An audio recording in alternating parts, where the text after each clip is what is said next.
আমার বন্ধুগণ শোনো, হায়াতে জিন্দেগির কত দাম।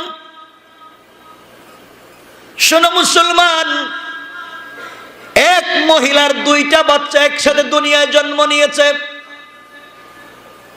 আমি আরেকবার বলেছি, শুধু বুঝাবার জন্য বলতেছি, এরপরে কি বলবো শুধু শুনবেন। এক মহিলার দুইটা সন্তান একসাথে জন্ম নিয়েছে, যমজ। প্রথম যেই সন্তানটা জন্ম নিয়েছে, ওই সন্তানের দুইটা হাত বড় সুন্দর, দুইটা পা সুন্দর, চোখগুলা সুন্দর, ঠোঁটগুলা সুন্দর, হাত পা অনেক সুন্দর। ছেলেটাকে দেখতে অনেক ভালো লাগে। এই বাচ্চাটা জন্ম নিয়েছে প্রথমে,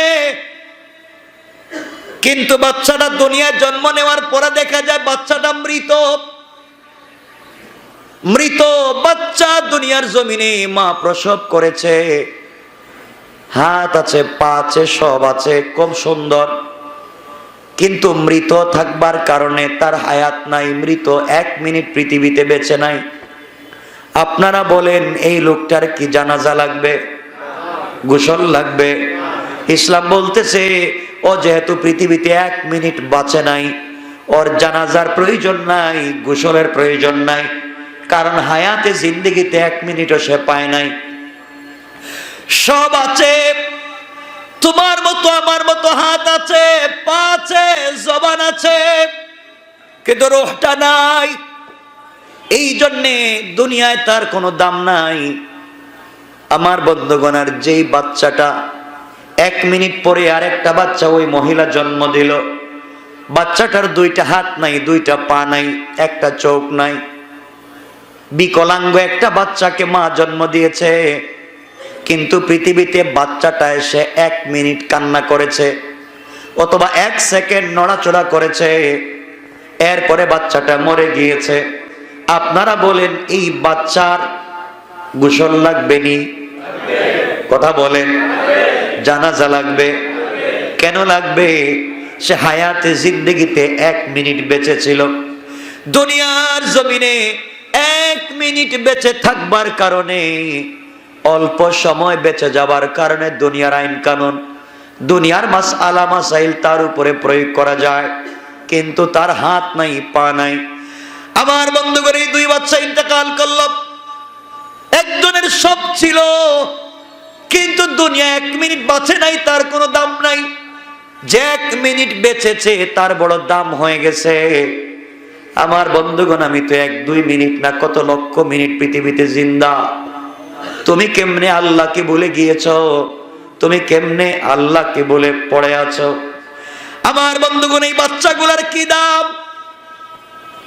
মনে রাখেন মুসলমান, কিয়ামতের দিনে হিসাব যখন আল্লাহ করবেন, আমার তো দুঃখ হচ্ছে ওই জায়গায়। আজ যদি আমাদের বাংলাদেশের কোনো ব্যক্তি, বড় ব্যক্তি মারা যায়, মাইকিং করা হয় সারা দেশে, তার জানাজায় লোকজন এসে জড়ো হয়ে যায়, ঠিক না? কোন আলিম মারা গেলে জানাজায় দাড়িওয়ালা, টুপিওয়ালা পাওয়া যায়। কোন ভদ্র ভালো মানুষ মারা গেলে তার জানাজায় ভদ্র মানুষ পাওয়া যায়। গায়ক নায়ক যদি মারা যায়, শয়তানদের চরিত্র নিয়ে যারা মরে, তারা যখন মারা যায়, দেখবেন তাদের জানাজায় হুজুর পাওয়া যায় না। প্যান্ট কোট টাই পরা হিন্দুও মিলে, মুসলমানও মিলে, খবর নিয়ে দেখবেন যে নামাজ পড়ায় তার ওযু নাই, মুসল্লিদের ওযু নাই, ঠিক কিনা? ওরা জানে না কি পড়া লাগবে, জীবনে নামাজ পড়ে নাই, জীবনে জানাজা পড়ে নাই। ভাইরে, তোমাকে বলছি, শোনো, তুমি কোন পথে চলবা? আমার তো কষ্ট হচ্ছে ওই জায়গায়, এলাকার যখন বড় কোন মানুষ মারা যায়, সবাই জানাজায় যায়, যায়নি? আপনারা যান না? গিয়ে কি দোয়া পড়েন? আপনারা দোয়া পড়েন, আল্লাহুম্মা গফিরলি হাইয়িনা, পড়েন না? দোয়া করেন, আল্লাহুম্মা গফিরলি হাইয়িনা ওয়া মাইয়িতিনা ওয়া শাহিদিনা ওয়া গায়িবিনা। এই দোয়া করেন আর বলেন, আল্লাহ, আমরা তোমার কাছে হাত পা বেঁধে, সাদা কাফন দিয়া পেছাইয়া, গোসল করাইয়া, এক গুনাহগার গোলামকে তোমার সামনে হাজির করে দিয়েছি। আল্লাহ, তুমি গোলামটাকে মাফ করে দাও, আমরা তার জন্য মাফ চাইলাম। আল্লাহ, তাকে মাফ করে দাও, আমরা তার জন্য মাফ চাই। তো আমাদের লাভ কি? কথা বুঝেন নাই? আমরা যার জানাজায় গেলাম, বড় একটা মানুষ মারা গেল, তার জানাজায় গেলাম। কেন? এটা তার হক ছিল, একজন মুসলমানের হক। একজন মুসলমান মারা গেলে তার জানাজায় যাওয়া গিয়ে কি করবেন? নিজের জন্য দোয়া করবেন না মৃত মানুষের জন্য? কথা বলেন। এই মৃত ব্যক্তির জন্য দোয়া করবেন আর বলবেন, আল্লাহ আল্লাহুম্মা গফির লি হাইয়িনা ওয়া মাইয়িতিনা ওয়া শাহিদিনা ওয়া গায়িবিনা। এরপরে বলবেন মুসগিরিনা ওয়া কাবীরিনা। এভাবে দোয়া করতেই থাকবেন। দোয়া তো করলেন তার জন্য, আল্লাহ হাত পা বেঁধে একজন অপরাধীকে নিয়ে আসছি, হাজার হাজার মানুষ জানাজায় হাজির, দোয়া করলাম, আল্লাহ তাকে তুমি মাফ করে দাও। করিনি? আল্লাহ চাইলে মাফ করতে পারেন, নাও করতে পারেন। কিন্তু আমরা বাচ্চাদের জানাজায় যাই না। যেই বাচ্চা 1 মিনিট দুনিয়ায় জীবিত থাকবার পরে মরে গেল, 1-2 জন মিলে জানাজা পড়াইয়া কবরে দিয়া দেয়, ঠিক না? ছোট ছোট বাচ্চাদের জানাজায় কেউ যাইতে চায় না। ছোট ছোট বাচ্চাদের জানাজার এলান হয় না, এটা ইনসাফের খেলাফ। আরে ভাই, আপনি খুঁজে থাকবেন কোথায় বাচ্চা মারা গেছে, তার জানাজায় যাবেন তো আপনার লাভ। বড় মানুষ মারা গেলে তার জানাজায় যাবেন, যে মরছে তার লাভ। আর ছোট মানুষের জানাজায় গেলে আপনার লাভ। আপনি তো বুঝেন না, কারণ কোরআন জানেন না, বুঝেন নাই। বড় মানুষের জানাজায় গিয়ে তার জন্য দোয়া করলেন, আর ছোট মানুষের জানাজায় গিয়ে আপনি কি বলেন? আল্লাহুম্মা জাআলহু লানা ফারাতাও ওয়া জাআলহু লানা আজরাও ওয়া যুখরা ওয়া জাআলহু লানা শাফিআও ওয়া মুশাফফা। মেয়ে হলে বলবেন হালানা, ছেলে হলে বলবেন হুলানা। এর অর্থ কি দাঁড়ায়? এর অর্থ দাঁড়ায়, আল্লাহ তোমার কাছে একটা মাসুম বেগুনাহ ফেরেশতা নিয়ে হাজির হয়ে গেলাম। আয় আল্লাহ, যে বাচ্চাকে নিয়ে তোমার সামনে হাজির হয়ে তোমার হাওয়ালা করে দিচ্ছি, আয় আল্লাহ এই মাসুম বাচ্চার উসিলায় তুমি আমাদেরকে মাফ করে দাও। আরে নিজের লাভ। বাচ্চাদের জানাজায় জানেন না দোয়ার অর্থটা কি? বাচ্চাদের জানাজায় যান না। এই লোকটা তো 1 মিনিট বাঁচলো, কয়েকদিন বাঁচলো, না বালিগ ছিল, তার কোনো গুনাহ নাই, তার জানাজায় আপনি যাবেন। দোয়ার অর্থ হচ্ছে, আল্লাহ যাকে নিয়ে আসছি ও তো মাসুম ফেরেশতা, ওর কোনো গুনাহ নাই, নির্ঘাত জান্নাতি। জান্নাতি একটা মানুষকে তোমার সামনে নিয়ে হাজির, এর উসিলায় তুমি শুধু আমাদেরকে মাফ করে দিবা তা না, কিয়ামতের দিনে তাকে আমাদের জন্য সুপারিশকারী বানাইয়া দাও। শাফিআ ওয়া মুশাফফা। কিয়ামতের দিনে বাচ্চাকে আমরা যারা হাজির হলাম তার জানাজায়, আমাদের জন্য সুপারিশকারী বানাইয়া দাও। আবার দোয়া করলাম, আল্লাহ মুশাফফা, কিয়ামতের দিনে ওই বাচ্চার শাফাআতকে তুমি কবুল করে নিবা। কোন সুবহানাল্লাহ। আপনারা বলেন কার জানাজায় যাওয়া দরকার? কথা বলেন। তো বুঝেন না তো আপনারা। এই যে কোরআন যে পড়েন নাই, কোরআন জানেন না, এজন্য বুঝেন না। কেউ মারা গেলে সারা দুনিয়ার থেকে আপনারা আমরা হাজির হই জানাজায় এসে, আর কোনো বাচ্চা মারা গেলে আমরা খবর জানি না, ঠিক না? যাবেন তো নিজের লাভ। কেন তার লাভ হয়ে গেল? হায়াতে জিন্দেগির 1 মিনিট পাইছে। জিন্দেগিতে যত মিনিট পৃথিবীতে বেঁচেছে তার কোনো গুনাহ নাই, এর জন্য তার দাম। আর যেই লোকটা বৃদ্ধ হয়ে বড় হয়ে মারা গেছে, গুনাহ করেছে, এই জন্য তার জন্য আমরা মাফ চাই। আর যে গুনাহ করলো না তার পক্ষ থেকে আমরা সুপারিশ চাই। এই জন্যে আমরা জানাজায় হাজির হব কার? কথা বলেন। শুধু এখানেই শেষ না, দেখো কারো যদি ছোট্ট বাচ্চা মারা যায়, আপনার কপাল তো খুলে গেছে, আপনার ভাগ্য বড় ভালো, আপনার জীবন তো কামিয়াব। যাদের ছোট্ট ছোট্ট বাচ্চা মারা যায়, যেমন আমরা পৃথিবীতে ছিলাম, আমরা 8 ভাই 1 বোন, আমরা কিন্তু আসি 4 জন, আর 4 ভাই 1 বোন নাই, মানে জন্মের পরে পুরো মরে গেছে। কিছুদিন আছিল পৃথিবীতে, 1 মাস 2 মাস 1 বছর পরে ওরা মরে গেছে। তাহলে 4 ভাই 1 বোন মারাই গেছে, আমরা 4 ভাই আছি। তো আলহামদুলিল্লাহ, এই যে ভাইগুলা মরে গেল, আমরা কি তাদেরকে ভুলে যেতে পারি? কিন্তু এরা আপনার আমার জন্য কি, এটা আপনাকে বোঝাবো। এরা আপনার আমার জন্য, আমাদের মা বাবার জন্য এরা যে কি সম্পদ।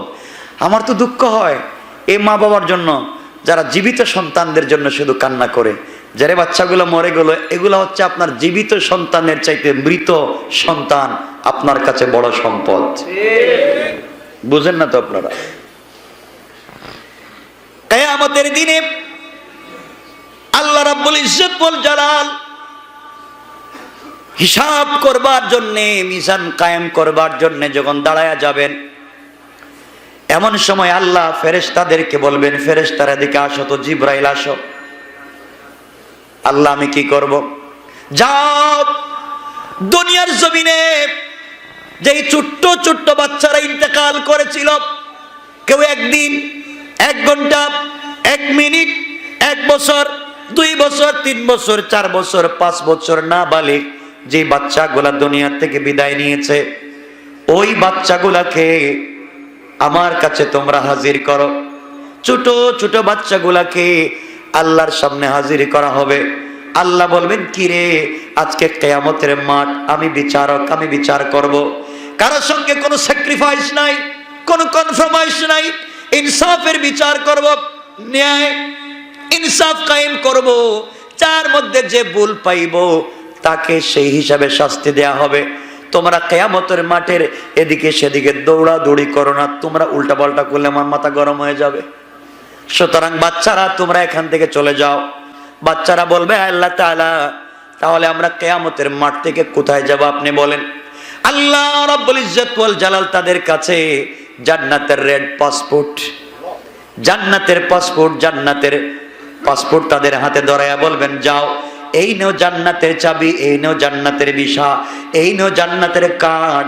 এখন তোমরা সবার আগে জান্নাতের ভিতরে পৌঁছে যাও। এই ছোট্ট ছোট্ট বাচ্চারা আল্লাহর কাছ থেকে জান্নাতের পারমিশন পত্র নিবে। আল্লাহ বলবেন, আমি বিচার শুরু করবার আগে জান্নাতে যাও। এই বাচ্চাগুলা তো জান্নাতে যাওয়ার কথা, আল্লাহ বিচার কার্য শুরু করবেন। হঠাৎ করে আল্লাহ তাকায়া দেখবেন, একটা এদিকে দৌড়ায় আর একটা এদিকে দৌড়ায়। সুবহানাল্লাহ বললেন।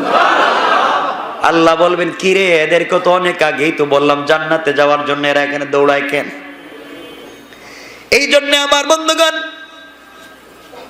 বাচ্চাদের কাজ হলো দৌড়াদৌড়ি করা। আজকালকে দেখবেন অনেক মসজিদে সাইনবোর্ড লাগানো আছে, বাচ্চাদেরকে মসজিদে আসা নিষেধ। যে এই কথা লিখে দিয়েছে ও আদৌ মানুষ না। কাগজে লিখে দেয় বাচ্চারা মসজিদে আসা নিষেধ। বাচ্চারা মসজিদে আসা নিষেধ করবে যারা, মনে রাখবেন এরা জন্মসূত্রে এক সময় এরা ভালো মানুষ ছিল না।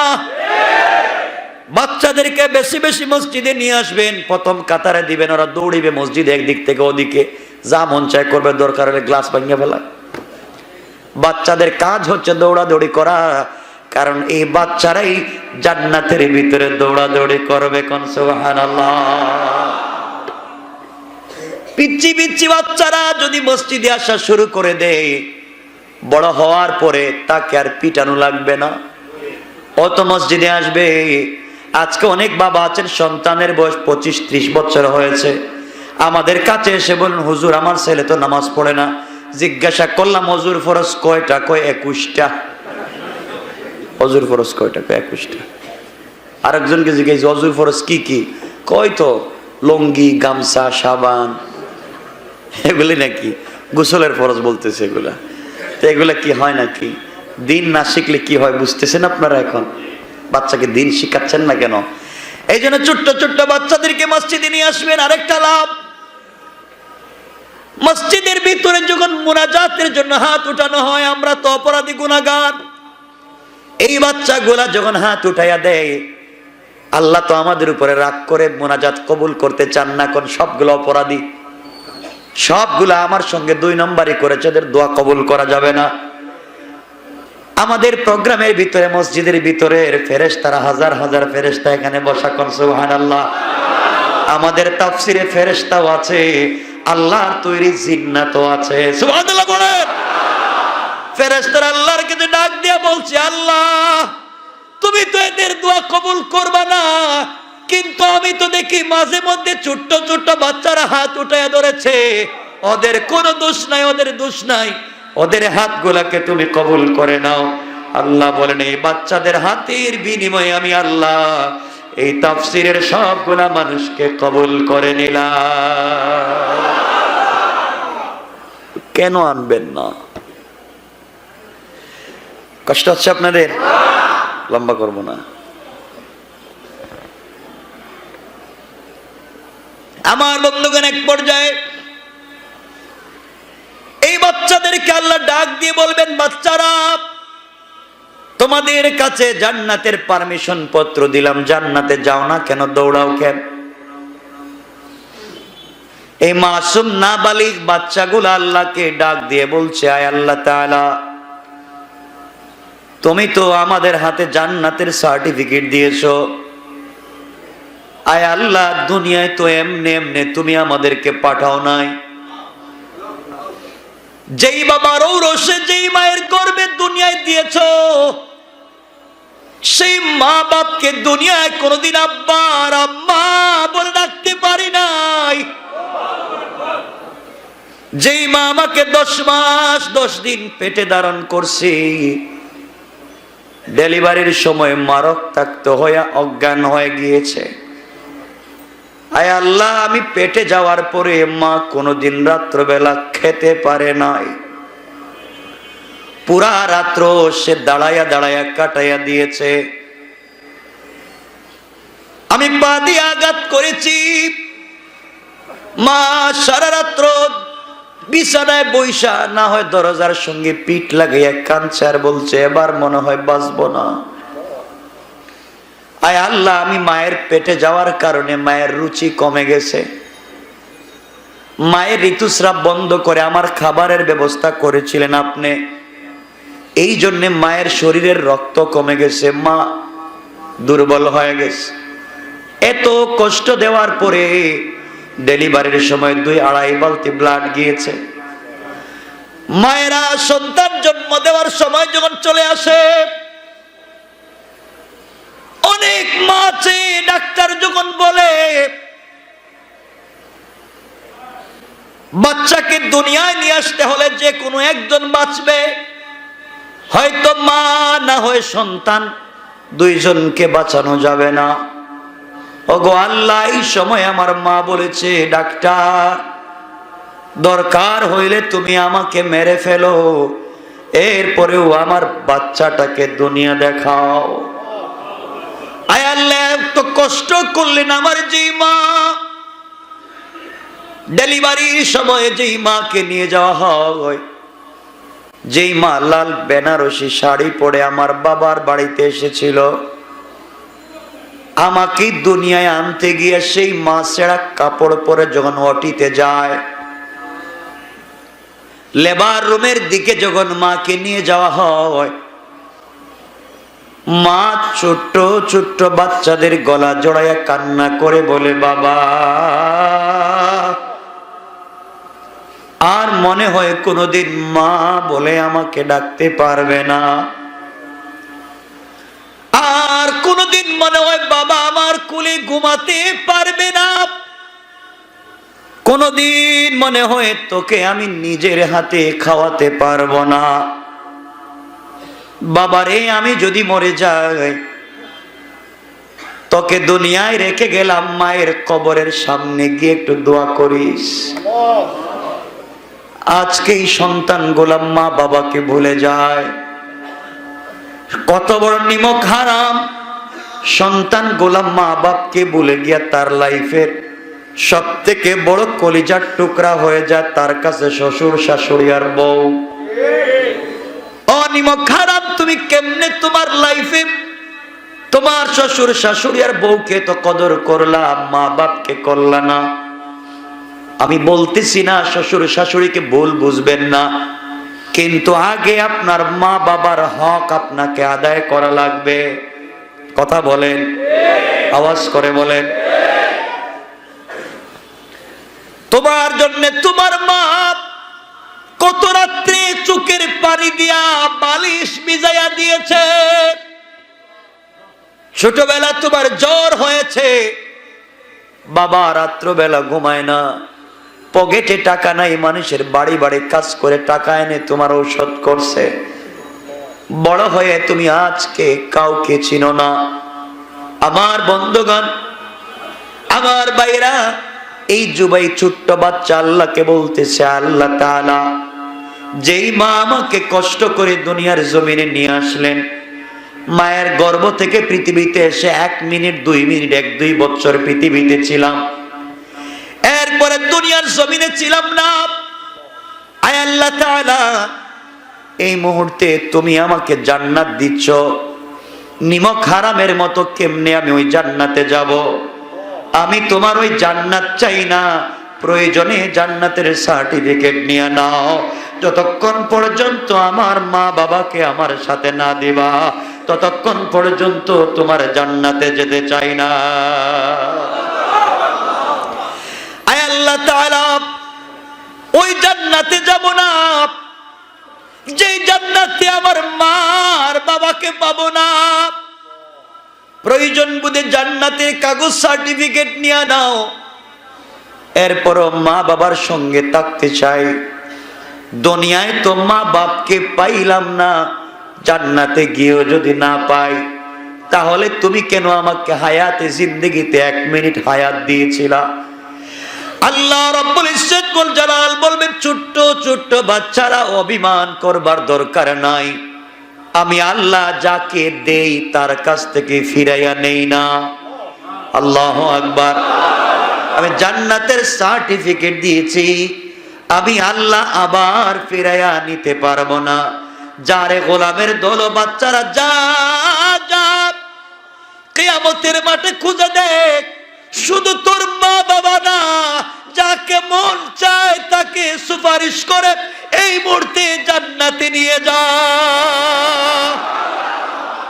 আমি আল্লাহ সুযোগ করে দিলাম রে গোলাম, দুনিয়ার জমিনে ছিলে না, মা বাবার প্রতি এত দরদ আর ভালোবাসা আমি আল্লাহই তো তৈরি করে দিয়েছি। আজকের দিনে দেখ তোর মা বাবা কোথায় আছেন। আমার মুসলমান বন্ধুগণ, এই দুনিয়ার জমিনে আজকে আমরা চিনি না, জানি না, সেই মা বাপকে কদর করতে পারি না। এই বাচ্চাগুলা যারা 2 মিনিট 1 মিনিট পৃথিবীতে বেঁচে ছিল, তাদের কারণে কিয়ামতের দিনে মা বাপ নাজাত পেয়ে যাবেন। এই জন্যে আপনাদের কাছে আমার চাওয়া আর পাওয়া, হায়াতে জিন্দেগির 1 মিনিটের আল্লাহর কাছে অনেক দাম। 1 মিনিট পৃথিবীতে বাঁচবার কারণে আল্লাহ যদি ওই বাচ্চার ওসিলায় মা বাপকে জান্নাত দিতে পারে, আমরা 25, 30, 50, 60, 70, 80 বছর দুনিয়ার জমিনে আছি, আমরা যদি ওই আল্লাহকে চিনতে পারি, ওই আল্লাহকে খুশি করতে পারি, ওই আল্লাহর পথে জীবন কাটাতে পারি, আল্লাহ রাব্বুল ইজ্জত ওয়াল জালাল বলেছেন, গোলাম রে, তুই আমাকে শুধু চিনবে, তুই আমাকে ভালোবাসবে, গোটা দুনিয়াকে তোর সঙ্গে পরিচয় করাইয়া দেওয়ার দায়িত্ব আমার। আমি আল্লাহকে যদি তুই ভালোবাসতে শিখিস, আমি আল্লাহর পথে যদি চলতে চাস, আর মানুষের কাছে আমি আল্লাহর পরিচয় তুই শুধু পৌঁছায়া দিবে, এই দায়িত্ব আমি আল্লাহ তোকে দিলাম রে গোলাম। তুই যদি সেই দায়িত্ব আদায় করিস, আমি আল্লাহ আরশে আজিম থেকে রহমতের ফেরেশতা জমিনে পাঠাইয়া দেই। এই ফেরেশতা গুলা গিয়া মানুষের ভিতরে তোমার মহব্বত পৌঁছাইয়া দেয়। গোলাম, তোর কাছে কিছু চাই না, তুই শুধু আমাকে চিন, আমার পথে চল, আমাকে একটু ভালোবাস, আমার কাছে আয়, আমার কাছে থাক। দুনিয়ার মানুষের কাছে তোকে সম্মানিত করব আমি আল্লাহ। তুই যখন মানুষের কাছে আমার পরিচয় পৌঁছাইয়া দিবে, একজন মানুষ যদি তোমার কথা শুনে, একজন মানুষ যদি তোমার কথা শুনে ভালো পথে চলে আসে, আমি আল্লাহ কথা দিলাম রে গোলাম, কথা দিলাম, কিয়ামতের দিনে তোর কোনো বিচার করব না, বিনা বিচারে শুধু জান্নাত দিব তাও না, কিয়ামতের দিনে তোমাকে সুপারিশের অনুমতি দিব, যাকে মন চায় তাকে সুপারিশ করে জান্নাতে নিয়ে যাইবা। এই জন্য আমার বন্ধুগণ, এই দুনিয়ার জমিনে হায়াতে জিন্দেগির কত দাম। 1 মিনিট বেঁচে গেলে, দুনিয়ার জমিনে 1 মিনিট যদি বেঁচে যায়, আল্লাহর নাম ঠিক মতো নিতে পারি, 1 মিনিটেই আল্লাহ আমাদেরকে মাফ করবেন। আমাদের জিন্দগির তো কত মিনিট, কত কোটি মিনিট চলে যায়। এই জন্য আপনাদের পায়ে ধরে বলি, এই হায়াতে জিন্দগির কদর করেন। এখনো বেঁচে আছেন, আজকে রাত্রে চাইলে তাহাজ্জুদে পড়ে থাকতে পারবেন। এই জন্য আজকের রাত্রে কারা কারা তাহাজ্জুদের সেজদায় গিয়ে আল্লাহর কাছে চোখের পানি ছেড়ে কাঁদতে পারবেন, একটু হাত উঠায়া দেন। সবাই জোরে আওয়াজ করে বলেন আল্লাহু তাকবীর। আরো জোরে বলেন নারে তাকবীর। হাত নামায়া দেন। আয় আল্লাহ তাআলা, এই গোলামগুলা গভীর রাত্রে তোমার কুদরতের পায়ে আইসা তোমার সঙ্গে কথা বলবার জন্য ট্রাই করবে। আয় আল্লাহ, গোলামগুলা গভীর রাত্রে তোমার সঙ্গে কথা বলতে চাইবে। আল্লাহ বলেছেন, গোলাম রে, গভীর রজনীতে তুই যখন আমার কুদরতের পায়ে পড়ে আমার সঙ্গে কথা বলতে চাইবে রে গোলাম, আমি আল্লাহ তো রাত্রবেলা ঘুমাই না, কখন তুই আসবে আমি তোর ডাকে সাড়া দিব। এই জন্য আমি আল্লাহ রাত্রবেলা না ঘুমাই অপেক্ষায় থাকি, গোলাম কখন আমাকে ডাক দিবে। গোলাম দুনিয়ার যেই জায়গা থেকে আমাকে ডাক দেস না কেন, ডাক দিতে দেরি হবে, তোর কাছে পৌঁছে যেতে দেরি হবে না। এই জন্যে আজকে হায়াতে জিন্দিগি আল্লাহর কাছে অনেক দাম। কম না বেশি? কম না বেশি? অনেক দাম হায়াতে জিন্দিগির আল্লাহর কাছে। এখন আমরা বেঁচে আছি, আছি না? সময়টা কাজে লাগাইয়া দেন। আরে কোনো টেনশন নাই। গুনাহ করেছেন, টেনশন কি? আল্লাহ বলছেন 100 বার গুনাহ করবা, 100 বার তওবা করো, মাফ করে দেব। ওয়াজে যাইস না, গানে যা। শয়তান বলে তুই তো নিজে নামাজ পড়িস না, নিজে তাফসির শুনিস না, পাবলিককেও তাফসির শুনতে দিস না, ওয়াজে গিয়া বাধা দে। ঠিক না?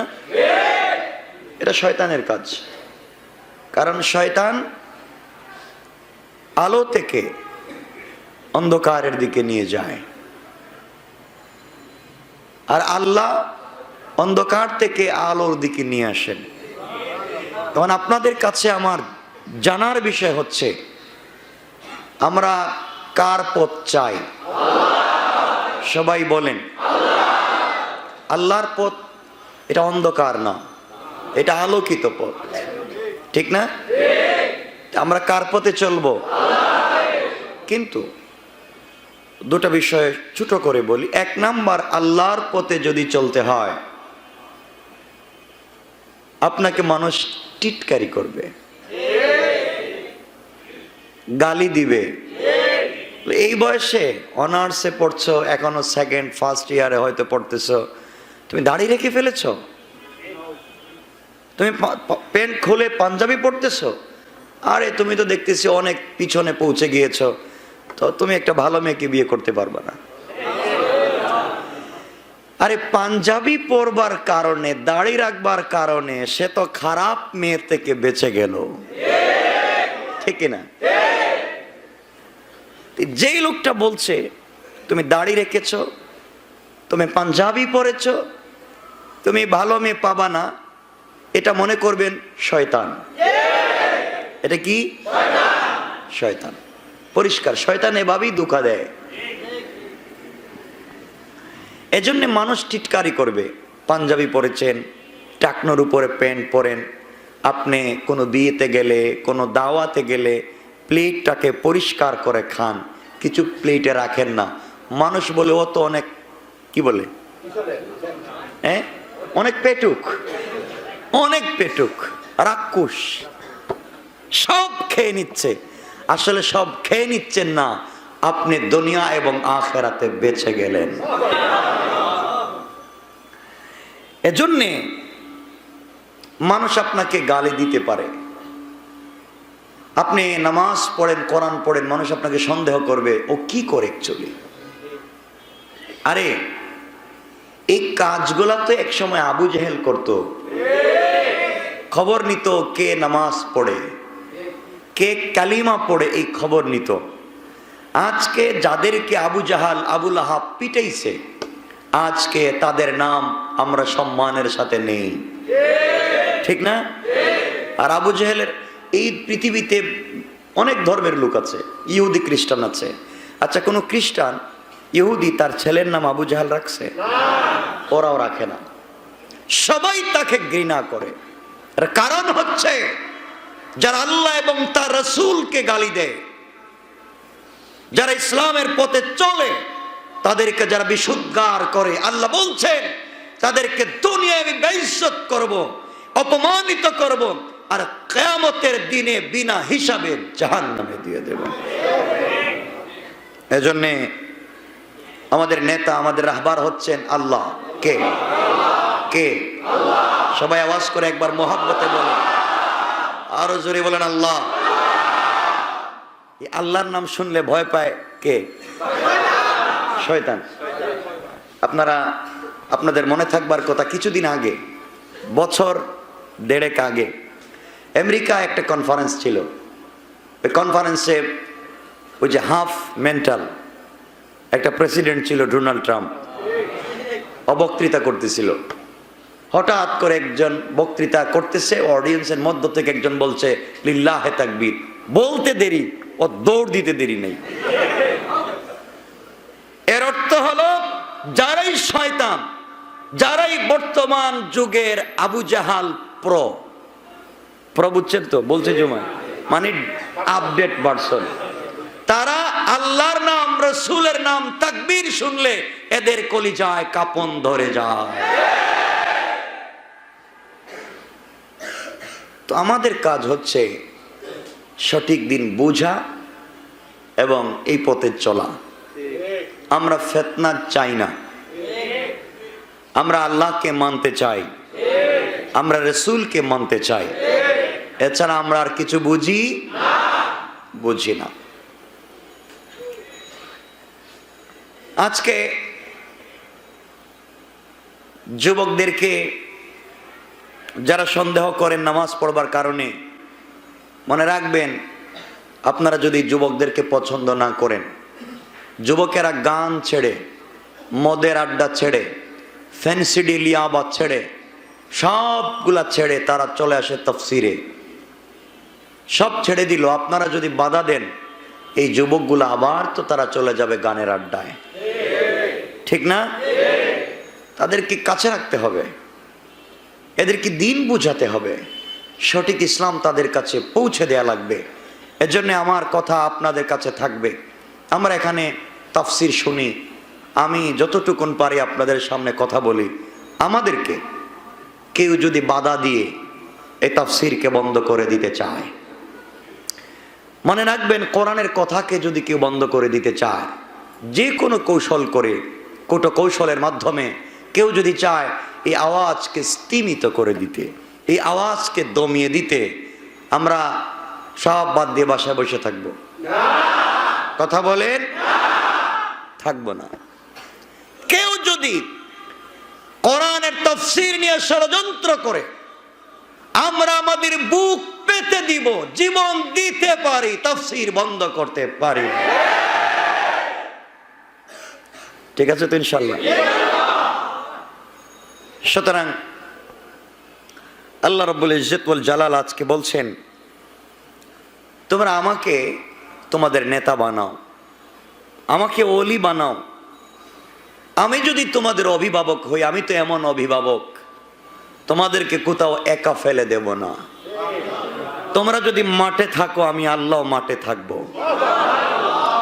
তোমরা কাফেরদের মোকাবেলায় থাকবে, আমি আল্লাহ স্বয়ং ওখানে নেতৃত্ব দিব।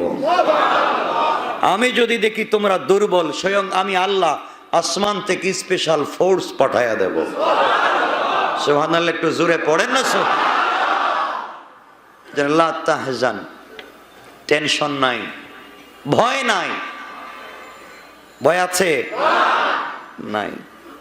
এজন্য আজকের থেকে আমাদের অভিভাবককে,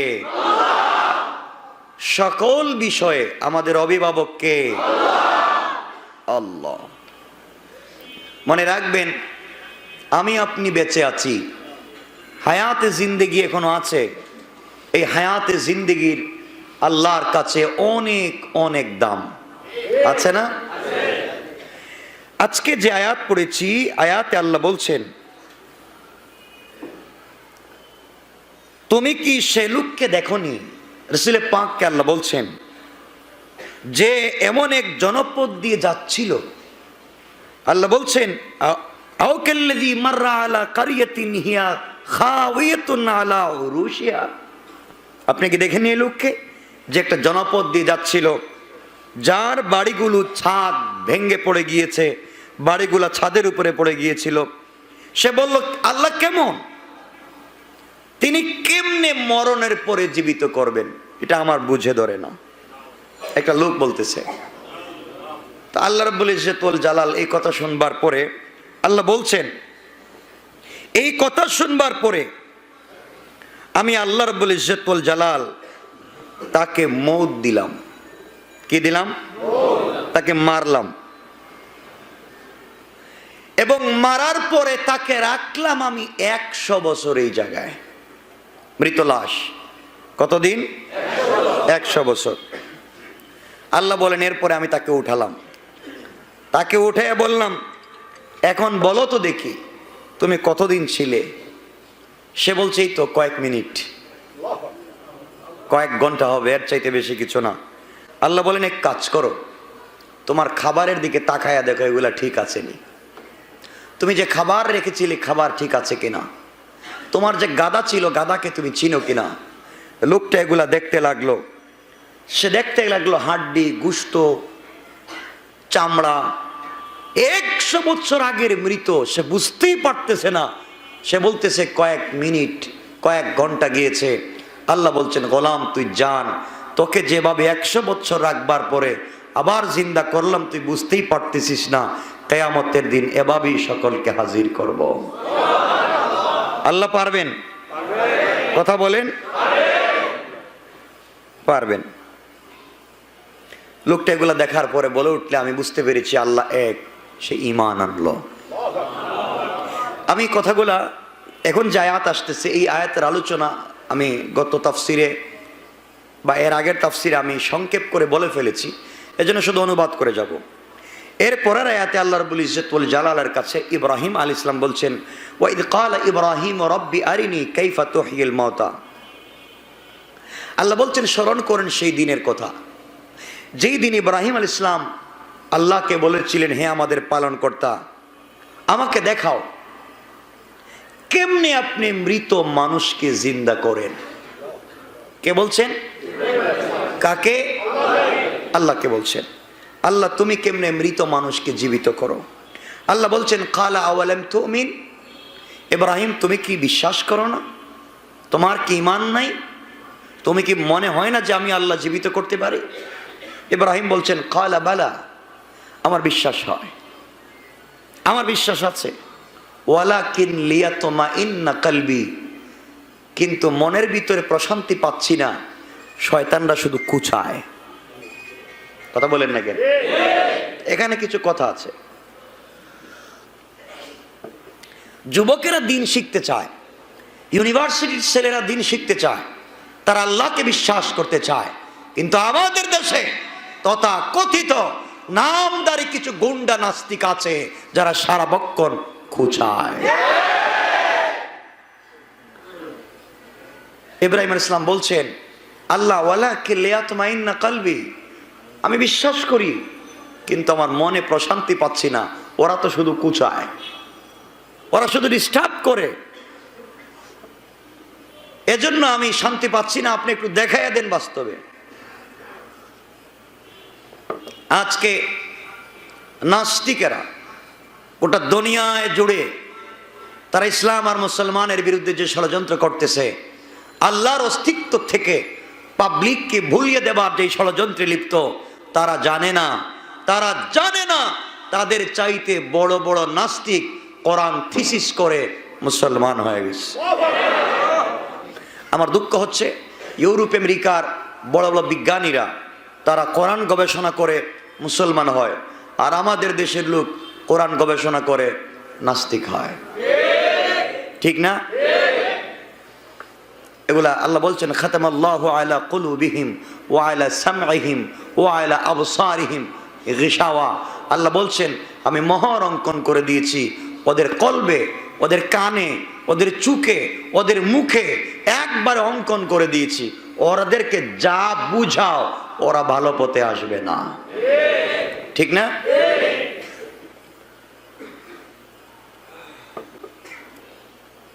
এখানে কিছু কথা আছে, অনেক লম্বা কিছু কথা, সব কথা তো আজকে বলবো না। তো কিছু কথা আপনাদেরকে বুঝাতে চাই। এই জায়গার মধ্যে আল্লাহ রাব্বুল ইজ্জত ওয়াল জালাল রাসূল পাক সাল্লাল্লাহু আলাইহি ওয়াসাল্লামের কাছে যখন কোরআনের আয়াতগুলো নাজিল হলো, নবীজি সাল্লাল্লাহু আলাইহি ওয়াসাল্লাম কিছু মানুষের কাছে দিন পৌঁছালেন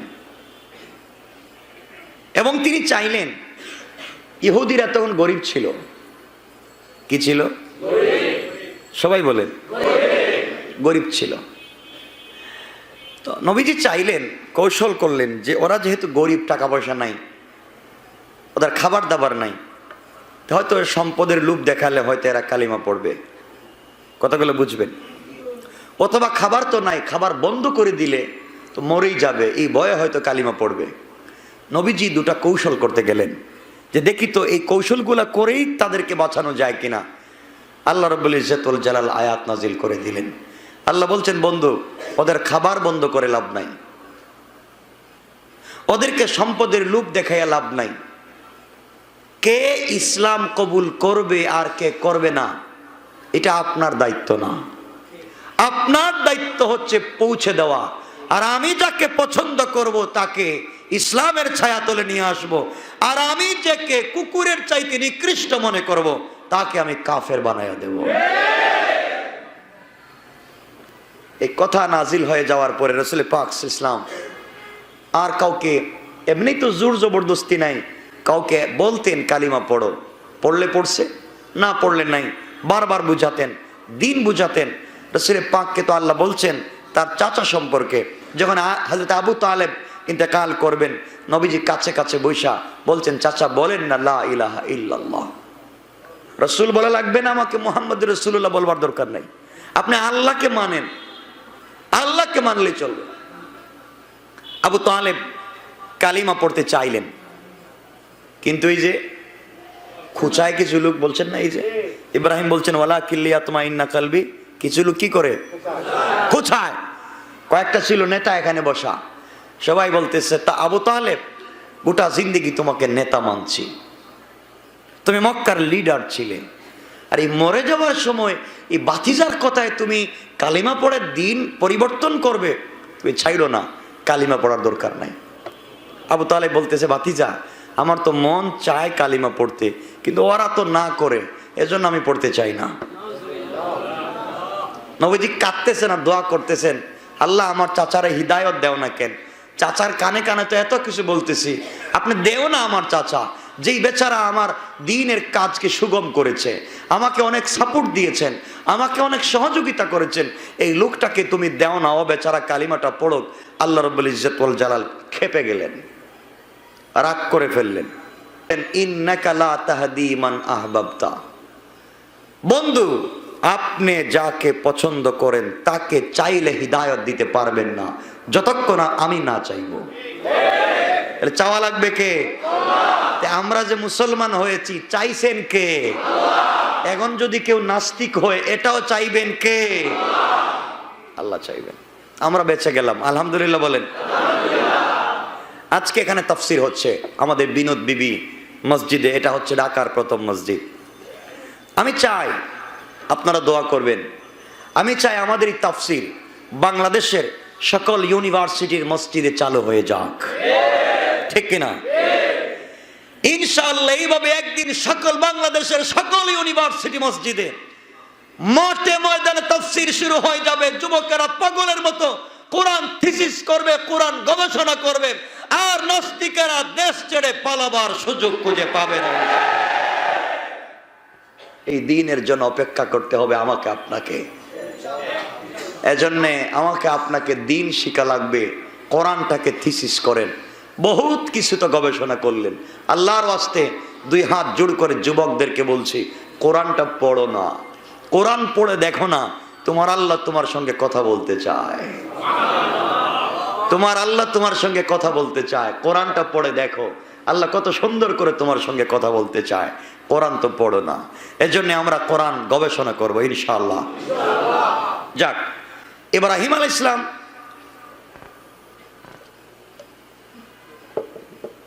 আল্লাহকে বলেন, আল্লাহ ওয়ালা কিলিয়াতমাইন্না কলবি, আমার মন মানে না, এই শয়তানরা শুধু কুছায়, তুমি আমার কিছু দেখাও। আল্লাহ বললেন, ক্বালা ফাখুজ আরবাতাম মিনাত তায়র, তুমি 4টা পাখি ধরো, লালন পালন করো। ফাসরুহুন্না, এদেরকে লালন পালন করো। সুম্মা জাআলা আলা কুল্লি জাবালিন মিনহুন্না জুজআ, এই কথাগুলো আপনারা শুনেছেন, সামনে কি বলতে চাই সেটা বুঝবেন, এটা শুধু অনুবাদ করে যাব। যে আপনি এদেরকে লালন পালন করেন, এরপর এদেরকে জবাই করেন, এগুলো তো শুনছেন আপনারা, বলি নাই?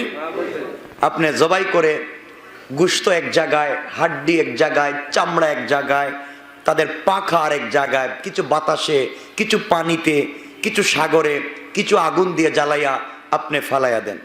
হযরত ইব্রাহিম আলাইহিস সালাম তা করলেন। এরপর আল্লাহ বলছেন, সুম্মা দুহুন্না ইয়াতিনাকা সায়া, এখন ইব্রাহিম বলো তো দেখি কোনটা কোন পাখির গোশত তোমার জানা আছে? ইব্রাহিম বলেন, আমি জানি না। কোন পাখির কোন কলিজা তুমি কি জানো? জানি না। আল্লাহ বলছেন, কিছুই তো জানো না, কিছু পানিতে ভাসাইয়া দিছ, কিছু সাগরে নিয়ে গেছে, কিছু বাতাসে নিয়ে গেছে, কিছু আগুনে জ্বালায়া দিয়েছ। এখন সুম্মা দুহুন্না ইয়াতিনাকা সায়া, এদেরকে নাম ধরে ধরে ডাকো।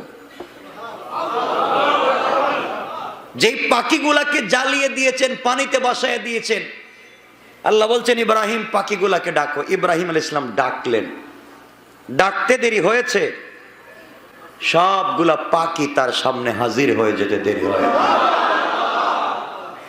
আল্লাহ বলেন, ইব্রাহিম মনে রাখো, ওয়াইলাম আন্নাল্লাহা আজিজুন হাকিম, আল্লাহ বলছেন, ও ইব্রাহিম নিশ্চয় আমি আল্লাহ পরাক্রমশালী, অতি জ্ঞান সম্পন্ন সত্তা, আমি সবথেকে বেশি শক্তিশালী, আমার জ্ঞান তো তোমাদের ধারে কাছেও নাই।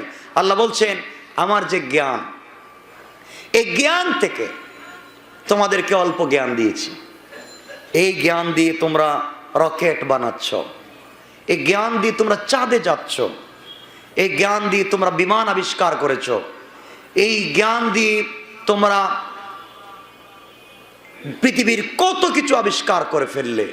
আল্লাহ বলছেন, আমি যে জ্ঞান দিয়েছি, মনে করো বিশাল আটলান্টিক মহাসাগর হচ্ছে আমি আল্লাহর জ্ঞান, আর একটা ছোট্ট পাখি তার ঠুট এই সাগরে বিঝায়া 1 ফোঁটা পানি যে তার ঠুটে নিয়েছে, এই 1 ফোঁটা পানির মতো জ্ঞান দিয়েছে গোটা দুনিয়ায়। বাকি গোটা জ্ঞান তো আমি আল্লাহর কাছে রয়ে গিয়েছে। সুতরাং আমি আল্লাহর সঙ্গে টক্কর দিতে আইসো না, জলে যাইবা। ঠিক কিনা বলেন?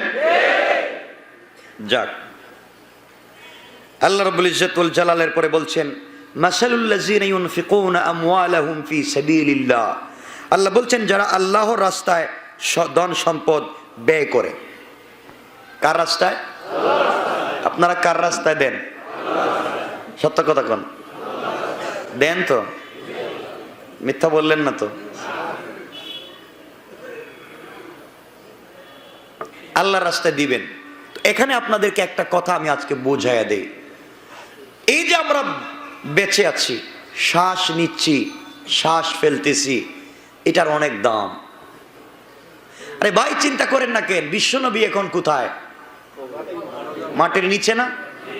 চাইলে তিনি একটা সেজদা আল্লাহকে দিতে পারবেন? পারবেন? যেই লোকটা তার জিন্দেগিতে আল্লাহর পায়ে সেজদা করতে করতে পা মুবারক ফুলাইয়া দিছেন, উনি যদি চান একটা সেজদা দিতে পারবেন?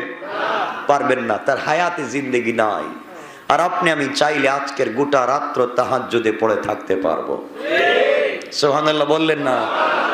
আমাদের কি ভাগ্য, এখনো বেঁচে আছি, এখনো বেঁচে আছি, এখনো আমরা বেঁচে আছি।